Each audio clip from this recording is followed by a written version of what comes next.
Hi everyone, welcome to our channel. இன்னைக்கு 10th standard maths chapter 2 exercise 2.2ல first sum பார்க்க போறோம். For what values of natural number n 4 power n can end with the digit 6. அதாவது natural number நம்ம substitute பண்ணணும் n-க்கு பதிலா 4 power n-ல. So அது வந்து answer பார்க்கலாம். digit 6ல முடியணும். அந்த நம்பர்ஸ் எல்லாம் என்னென்னங்கிறது அவங்க கேட்டிருக்காங்க. இப்போ நம்ம நேச்சுரல் நம்பர்னு என்ன n equal to 1. It starts from 1. 1 2 3 4 etc. இதுதான் நேச்சுரல் நம்பர்.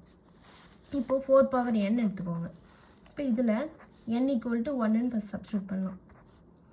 4 பவர் 1 is 4 இதான் வரும். நெக்ஸ்ட்டு 2ன்னு சப்ஸ்டியூட் பண்ணலாம். 4 into 4 16. Next 4 power 3 4 into 4 into 4 4 4s are 16 16 4s are 64. Next 4 power 4ன்னு போடுங்க. இதெல்லாம் மல்டிபிள் பண்ணி வர ஆன்சர் வந்து 256.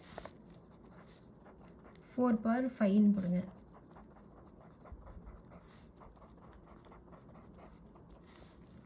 இதை மல்டிபிள் பண்ண வர ஆன்சர் 1024. 4 பவர் 6. இதை மல்டிபிள் பர் ஆன்சர் 4096. இப்போ இதில் வந்து அவங்க கொஸ்டின் என்ன கேட்டிருக்காங்க, 4 power n can n with the digit 6ன்னு கேட்டிருக்காங்க. இப்போ 6ஆல் எதெல்லாம் முடியுது? ஸோ இந்த அதாவது நம்ம 2ன்னு சப்ஸ்டியூட் பண்ணும்போது 6ல் முடிஞ்சிருக்கு. நெக்ஸ்ட்டு 4ன்னு சப்ஸ்டியூட் பண்ணும்போது 6ல் முடிஞ்சிருக்கு. நெக்ஸ்ட்டு 6ன்னு சப்ஸ்டியூட் பண்ணும்போது 6ல் முடிஞ்சிருக்கு.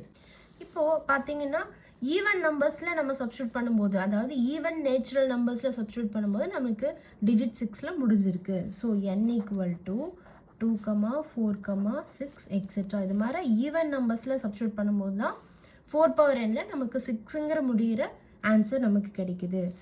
So n equal to 246. அப்போ ஆன்சர் நம்ம எப்படி எழுதணும்னா n equal to even natural numbers.